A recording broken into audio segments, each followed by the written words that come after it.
Hello YouTube. Today I would like to share about my small project on making an improvised fountain pen. Okay, so if you want to make a fountain pen or any objects, you first have to learn the mechanics of it.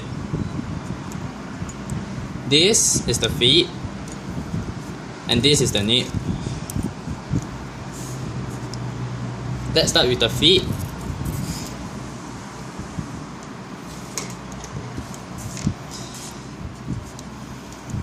The ink from the reservoir. Let me zoom in a little bit. Okay. Yeah. Okay. So the ink flows from the feet down all the way until it reaches the nib here. You realize that there is an ink channel which is called the slit here. We can see it clearer. These two lines here, their purpose is to draw ink to the nib and then to the tines and then to the tipping where you can write.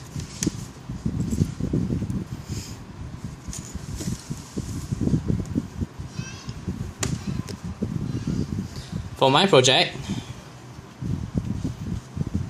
it will look similar to this. This was a prototype. It looks similar to this, just that it does not have parts that are not combined together. The nib starts from here to here, whereas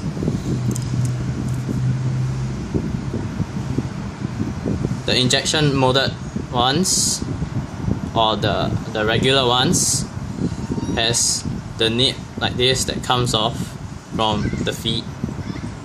Then the feet, as you can see the ink channel here.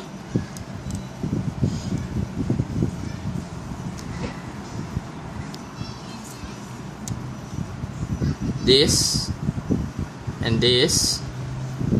Okay, and the feet.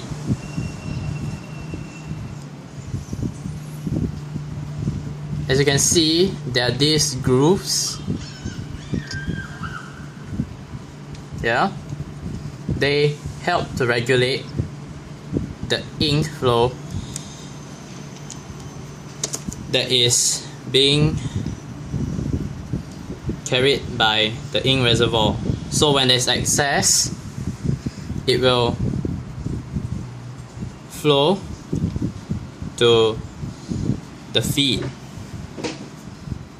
This helps tremendously in planes, because if there is no feet, then what it does is that the ink will just rush all the way to the feet, and then let me show you. Sorry.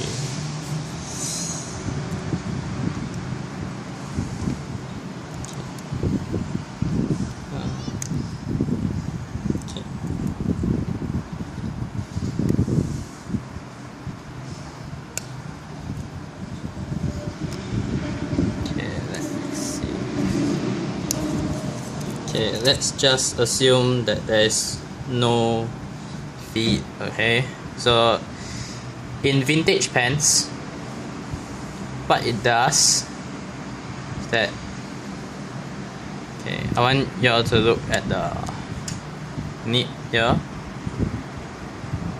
Okay,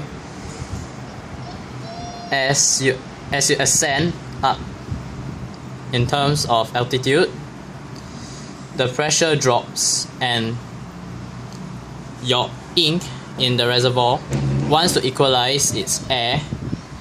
No, the air in the reservoir wants to equalize with the surrounding air pressure.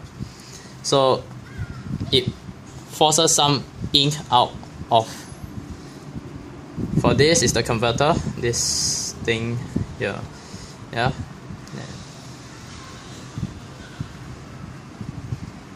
You'll get a leak. See this? Yeah.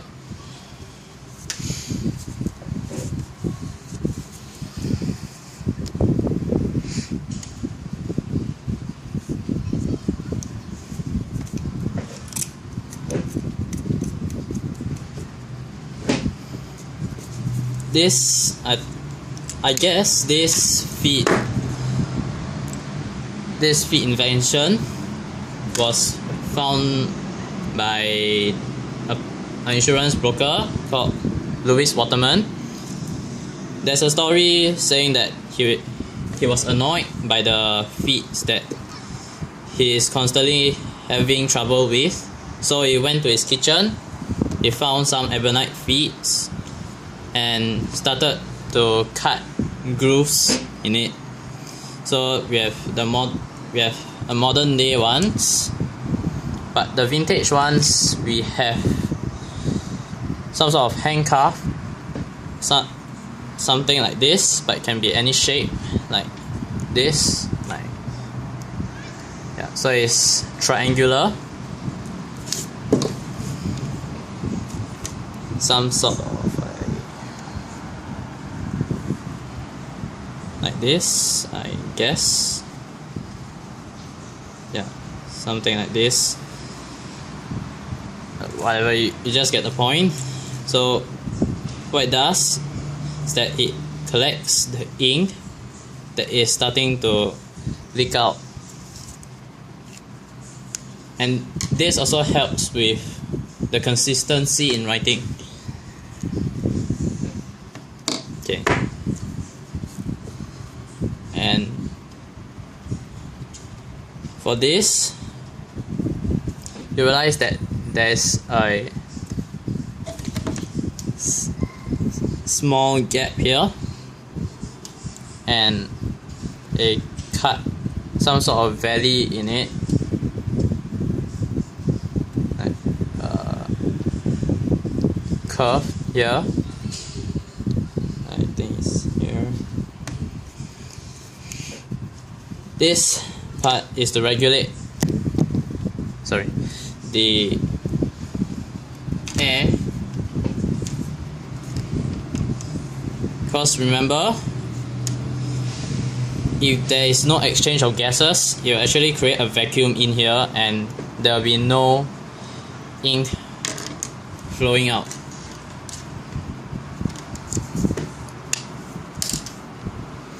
Let's start with making the pen. The plastic that I used for this, according to this, is this transparent plastic.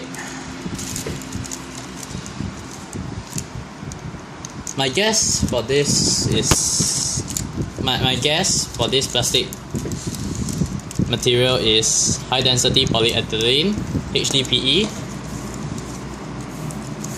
Okay, so it has a good strength to weight ratio, and the reason why I do not want to use a HDPE with plastics that are colored, because it causes the melting point to change, and it may actually cause fumes to be produced if it's handled incorrectly. Not saying that this doesn't produce any fumes, but you can predict the melting point better.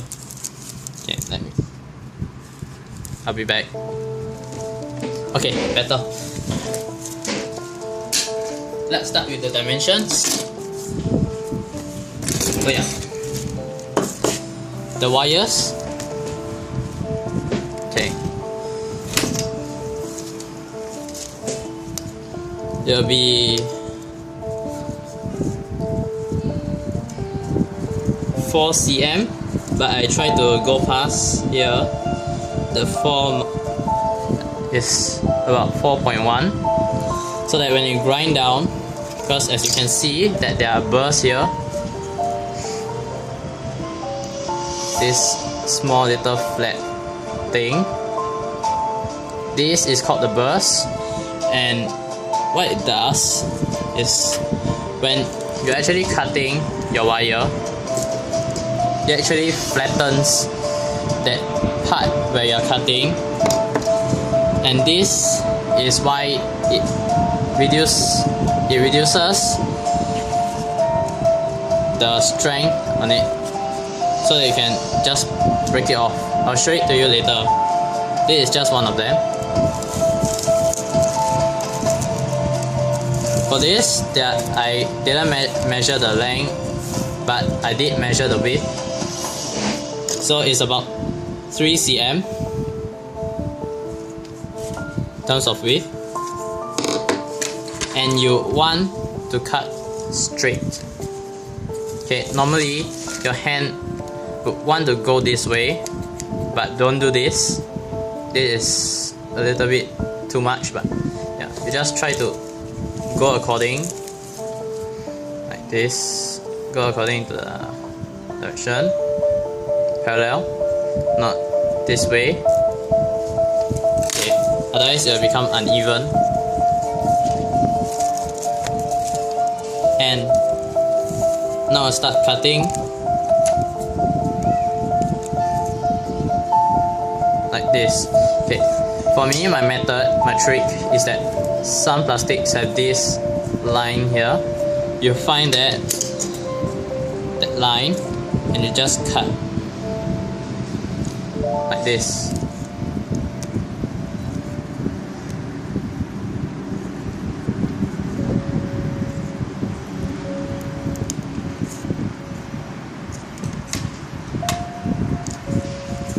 Okay, so it'll be straight except for this. That is the burr. Yep, it's okay. Then for the wire,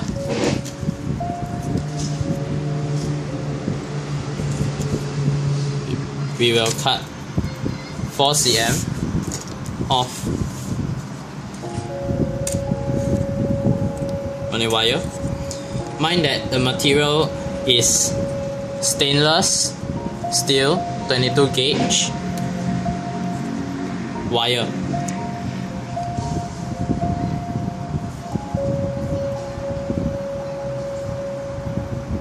Okay, so I'll measure 4.1 cm. So as you can see, the burrs are about this much.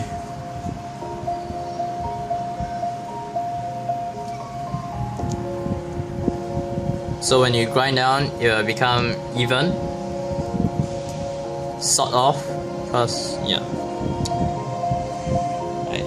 I don't have precision tools to really be that precise. And when you mark it with a marker, you actually put your pliers on that mark,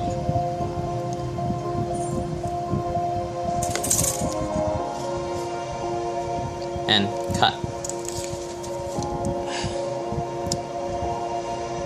Sorry. Yes. My pliers is a bit worn out because I didn't change it, but it's still sharp. Yeah. So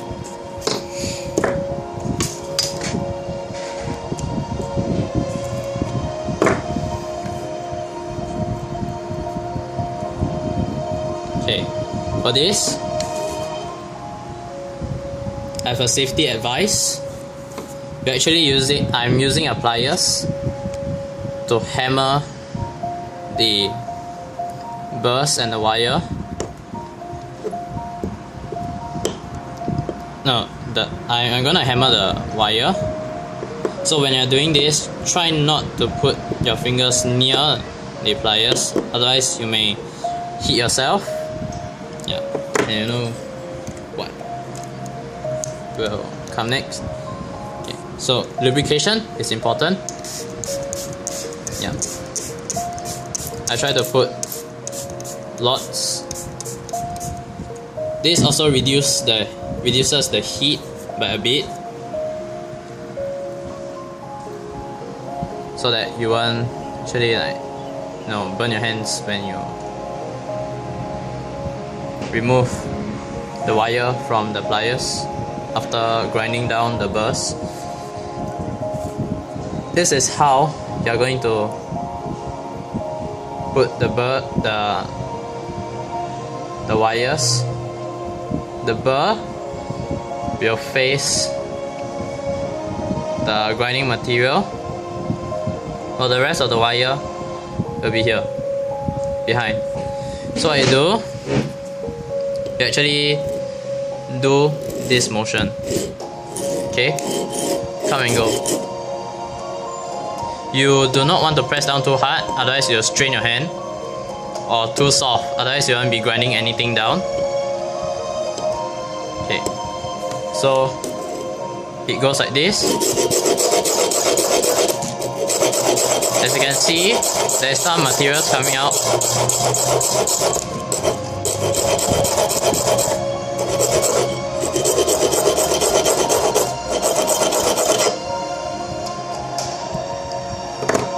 Okay, so it should look something like this.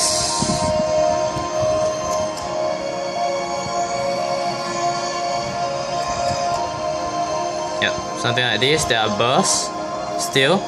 So what you do is, as you push, you rotate your wire and you push down. Okay?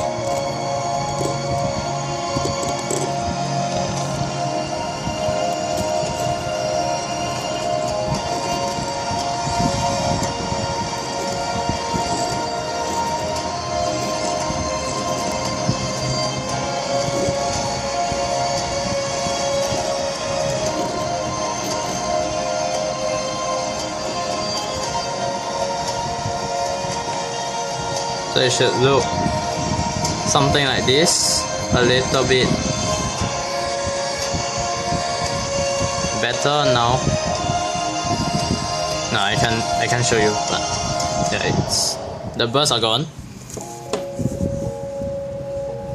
Now I'll do the other side. Same with the other one, and I'll be back. Okay, I'm done. So now let's move on to hammering. Your goal is to even out some bends like this, but not getting it perfectly straight. If you are making it too straight, when you are grinding down the material later to match the size like this, because yeah, at first it comes out like this. When you are grinding down, it actually rotates the wire, and you do not want that to happen to you. Yeah, it'll be troublesome to do that. Use a little bit of force, not too less, not too much. Yeah. Do this slightly.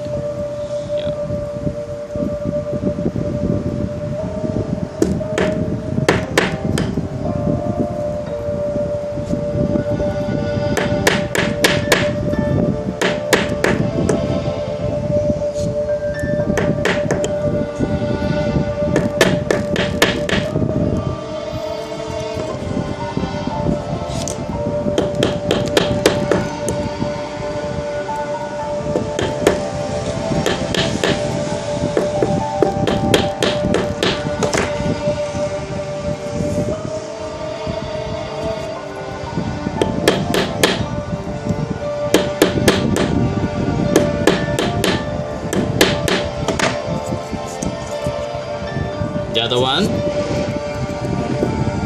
the same.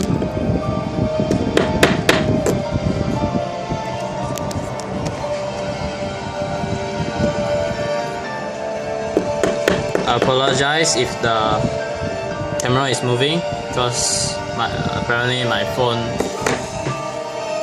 is about this much, this far, yeah, about this much, yeah.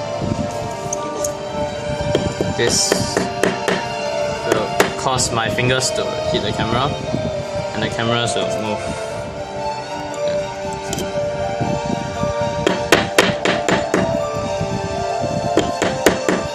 Be patient with the hammering. If you're unlucky, it may take up to 1 hour or so.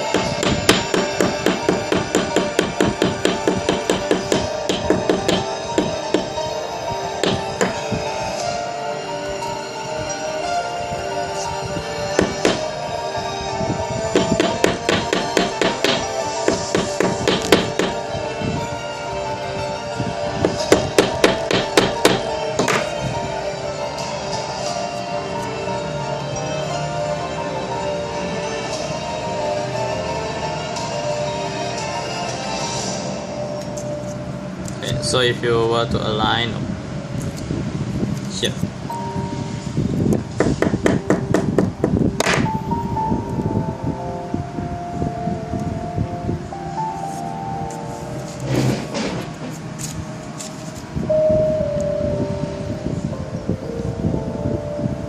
if you were to align it, as you can see there is a big gap here.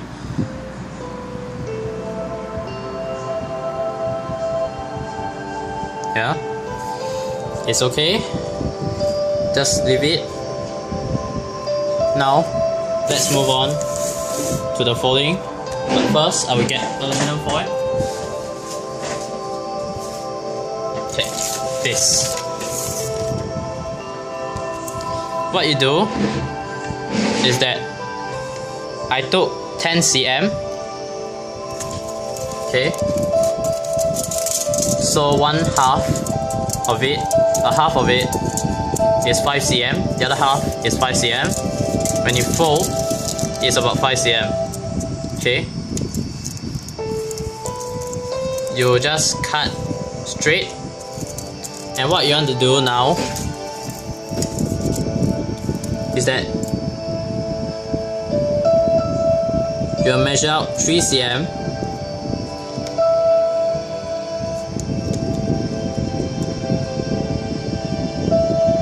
Mark it,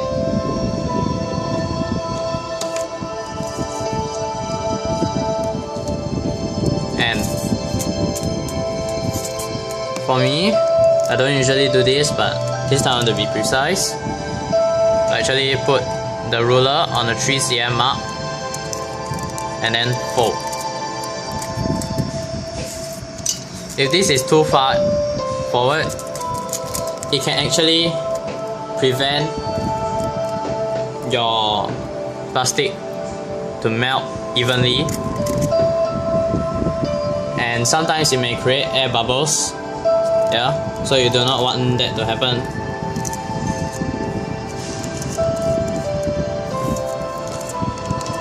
And if your plastic is not properly melt, it can actually store ink in the feed. Let me show you. Okay, so as you can see, there is you can't see it, but under microscope you can. There is actually there are gaps here that will cause some of the ink to flow down. That part is a flaw for this project, but yeah, it can become worse if there is some plastic that is left unmelted.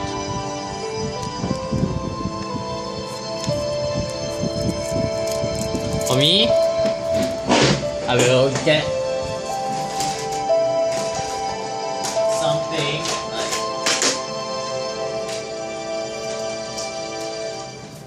this or some sort of straw. I'll roll it up.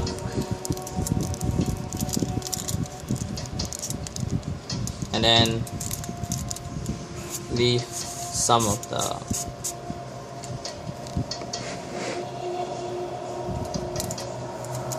this gap here, and then cut. I'll explain this to you, why the reason why I have to fold it forward first, then after that cut and then roll. It doesn't make sense, but yeah, happens. These two. Okay, since what I found is that when you have rolled up like this, in an event where the plastic is in between here, the tines, the slits, it can actually cause this part of the plastic to be unmelt. And what it does is that it collects ink, and it will be more difficult to clean it out later.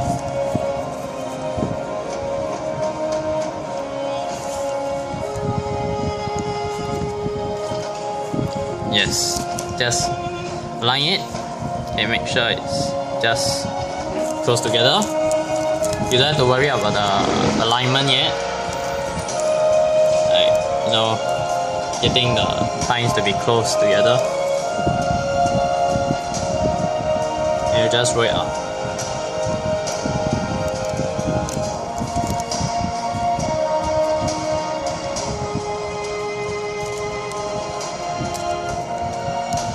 So just fold forwards, doesn't matter about the length, and then keep rolling.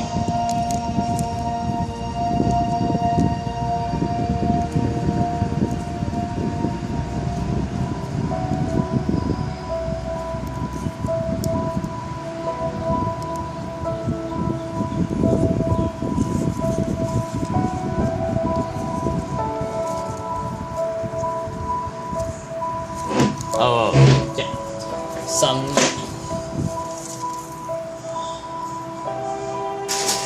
measurements. Okay. So the pen that we are using today is this Stabilo Liner 808. This is the part, the grip section, where we want to put the nib in, the nib fit section. So it'll be something like this.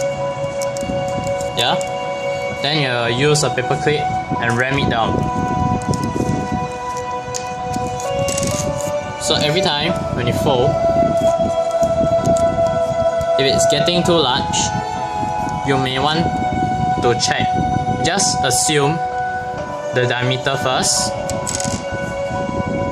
Then after that, if you see that, or you assume that the diameter of this is bigger than this, check by putting it in. As you can see, there are still gaps, which means that I can still fold.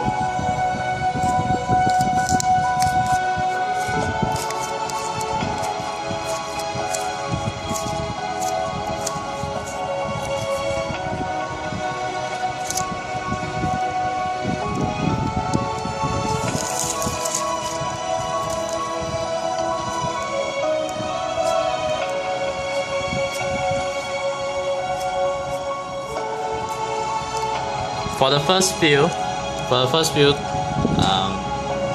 twists, you want to tighten the plastic as to get out most of the air pockets in there, so that it will reduce the air bubbles when you are melting the plastic.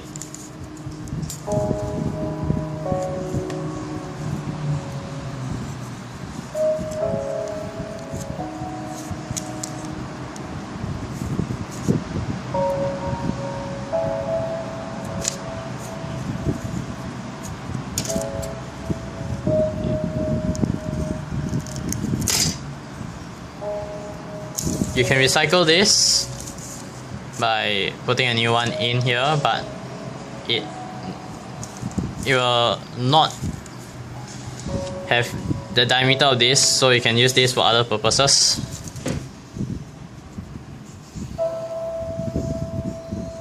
Okay, so I'll try to tighten the feet, not over tighten, because it can cause the wires to, to be overdone and it will become misaligned.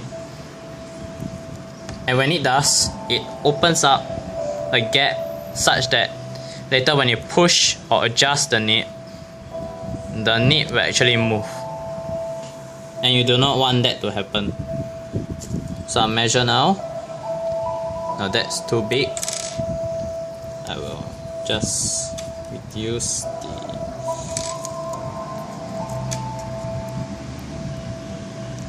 diameter.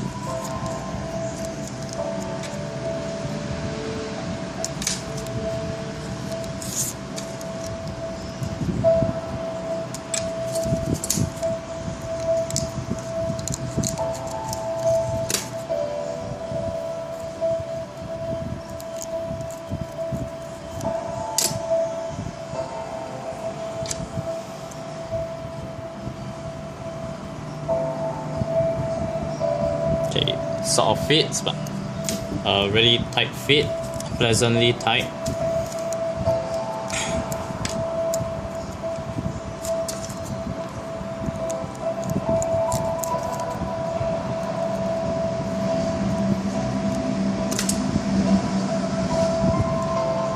Remember to tighten just in case.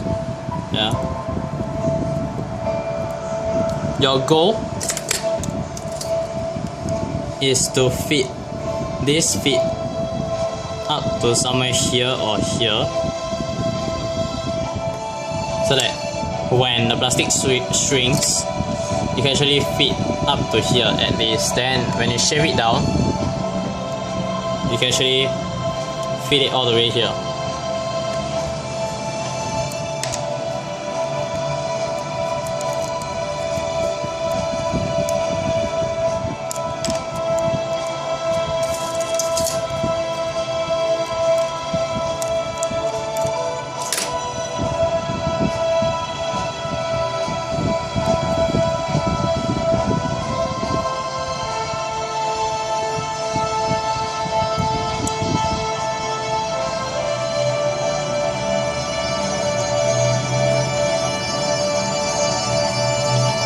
Perfect. Okay.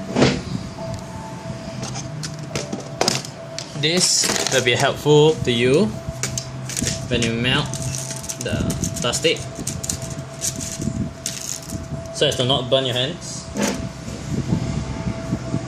This thing here,